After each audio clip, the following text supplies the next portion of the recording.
দুঃখজনক বিষয় কি জানেন, আমাদের দেশে চারিদিকে বিনোদন। মোটামুটি আমাদের দেশের মানুষ মন খারাপ করে থাকার কোনো সুযোগ নাই।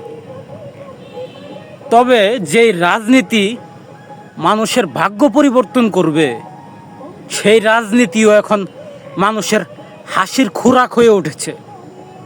চিন্তা করা যায়, একটা দেশের রাজনৈতিক ব্যবস্থা, একটা দেশের রাজনৈতিক ব্যক্তিরা যদি এমন এমন আচরণ করে, যেটা দেখলে এই দেশের মানুষের ভাগ্য পরিবর্তন হবে কিভাবে। এই দেশের মানুষ হাসাহাসি করবেই তো। তাদের বক্তব্য, তাদের চলাফেরা, কখন কি বলতেছে তার কোনো ঠিক ঠিকানা তো নাই। আর একমুখেই বলতেছে 10 রকমের কথা। তাহলে হাসির খোরাক তো হবেই।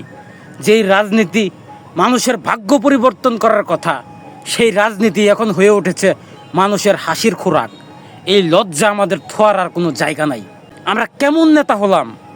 আমরা কি হতে পারলাম না জিয়াউর রহমানের মতো একজন নেতা?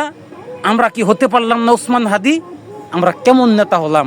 আমরা এখন সারা বাংলাদেশের হাসির খোরাক।